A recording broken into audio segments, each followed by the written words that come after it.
എന്നെ ഇപ്പോഴും പിടിച്ചു നിർത്തുന്ന ഒരു വചനമാണ്, നിനക്കെന്റെ കൃപ മതി.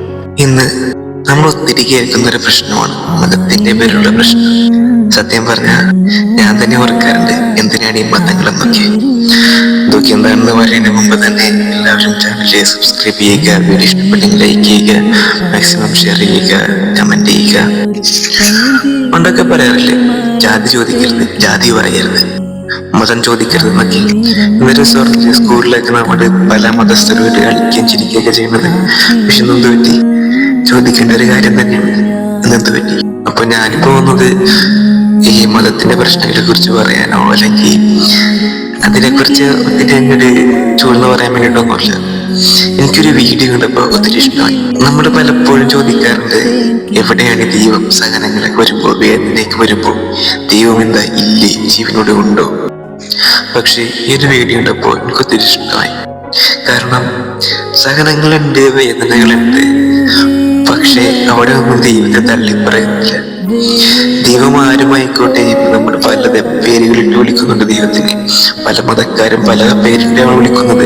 അതിന്റെ പേരിലാണ് പ്രശ്നങ്ങൾ കംപ്ലീറ്റ് നടക്കുന്നേ. പക്ഷെ എൻ്റെ ഒരു അഭിപ്രായം വെച്ച് ഏത് ദൈവവുമായിക്കോട്ടെ, ഏത് മതവുമായിക്കോട്ടെ, ഒരു മതത്തിലും മറ്റുള്ളവരെ സ്നേഹിക്കരുതെന്നോ അല്ലെങ്കിൽ അന്യനുമായിട്ട് തല്ലുകൂടണോ എന്നൊന്നും പറയുന്നില്ല. സ്നേഹിക്കാൻ വേണ്ടി മാത്രമേ പറയുന്നുള്ളൂ. അപ്പോ ആ ഒരു സ്നേഹത്തിന്റെ പേരിലാണ് ഓരോ ദൈവവും ഓരോ മതവും നിലനിൽക്കുന്നത് തന്നെ. അതുകൊണ്ട് തന്നെ എന്തിനു വേണ്ടിയാണ് ഈ മതത്തിന്റെ പേര് തല്ലുകൂടണമെന്ന് ഇപ്പോഴും അറിയാൻ പറ്റില്ല. ഓക്കെ, ഈ ഒരു വീഡിയോയിലും എനിക്ക് ഇഷ്ടപ്പെട്ട കാര്യം ഇത്രയേ ഉള്ളൂ. ദൈവം എന്ന് പറയുന്നത് ചില സമയത്തൊക്കെ നമുക്കൊരു പിടിവള്ളിയാണ്.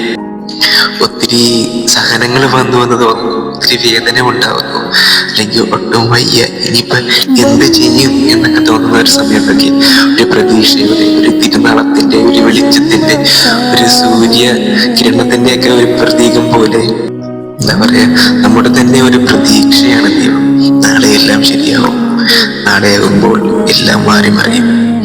ആ ഒരു പ്രതീക്ഷ ആയിക്കോട്ടെ. ദൈവം ഉണ്ടോ ഇല്ലയോ അതൊക്കെ നിങ്ങൾ ചർച്ച ചെയ്തോ, ദൈവം ഉണ്ടാവുകയില്ല, ഇല്ലാതിരിക്കുകയോ എന്തോ ആയിക്കോട്ടെ. പക്ഷെ എന്തിനാണ് മറ്റുള്ളവരുടെ ഈ ഒരു വിശ്വാസം തള്ളിക്കളയുന്നത്? അവർക്ക് ആ ഒരു വിശ്വാസത്തോടെ ഒരിത്തിരി നേരം ആശ്വാസം കിട്ടുന്നുണ്ടെങ്കിൽ, ഒരിത്തിരി സന്തോഷം കിട്ടുന്നുണ്ടെങ്കിൽ, എന്തിനാണ് നമ്മളായിട്ടത് തള്ളിക്കിടത്തുന്നത്? എന്നെ ഇപ്പോഴും പിടിച്ചു നിർത്തുന്ന ഒരു വചനമാണ്, നിനക്കെന്റെ കൃപ മതി. എന്തെന്നാൽ ബലഹീനതയിലാണ് എൻ്റെ ശക്തി പൂർണ്ണമായും പ്രകടമാകുന്നത്.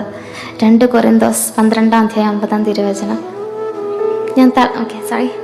ഞാൻ തളരുമ്പോഴും ഞാൻ ടിക്സ് ഇങ്ങനെ ഉണ്ടാകുമ്പോൾ എനിക്ക് ഒത്തിരി അതിൻ്റെ ഫ്രസ്ട്രേഷനുണ്ട്, ആങ്സൈറ്റി ഉണ്ട്, ടെൻഷനുണ്ട്, പിന്നെ അങ്ങനെ പല മാനസിക അസ്വസ്ഥതകളും എനിക്കുണ്ട്. ഇങ്ങനെയുള്ളവർക്ക് കൂടുതലാണ്. അപ്പം ഇതിനെയൊക്കെ മാനേജ് ചെയ്യാൻ എന്നെ ഹെൽപ്പ് ചെയ്യുന്നതും കൂടുതലും ഈ ഒരു വചനമാണ്, നിനക്കെൻ്റെ കൃപ മതി. എന്തെന്നാൽ ബലഹീനതയിലാണ് അവൻ്റെ ശക്തി പൂർണ്ണമായും പ്രകടമാകുന്നത്. അതോടൊപ്പം തന്നെ നിന്റെ കുറവുകളെ ഓർത്ത് പ്രശംസിക്കാൻ ഈശോ പറഞ്ഞിട്ടുണ്ട്. അപ്പം ഞാൻ ഒരു നാണക്കേടും ഇല്ല. ഇന്നേ വരെ ഞാൻ ഈശോയോട് കംപ്ലൈൻറ്റ് ചെയ്തിട്ടില്ല. എനിക്ക് തോന്നുന്നില്ല കംപ്ലൈൻറ്റ് ചെയ്യാനുള്ള മനസ്സ്. എത്ര തളർന്നാലും, എത്ര സാഡ്നെസ്, എത്ര ഡൗൺ ആയാലും എനിക്ക് പറ്റുന്നില്ല ഈശോയോട് കംപ്ലൈൻറ്റ് ചെയ്യാൻ. കാരണം എനിക്ക് അറിയാം ഈശോയ്ക്ക് ഒരു മാസ്റ്റർ പ്ലാൻ ഉണ്ട് എന്നെ പറ്റി. ഇപ്പം വയസ്സ് കൂടുന്തോറും, ഏജ് കൂടുന്തോറും ഇത് കൂടിക്കൊണ്ടിരിക്കുന്ന പോലെയാണ്. ഇത് അൺക്യൂറബിൾ ആണ്, അൺകംഫർട്ടബിൾ ആണ്, അൺസ്റ്റോപ്പബിൾ ആണ്, അൺകൺട്രോളബിൾ ആണ്.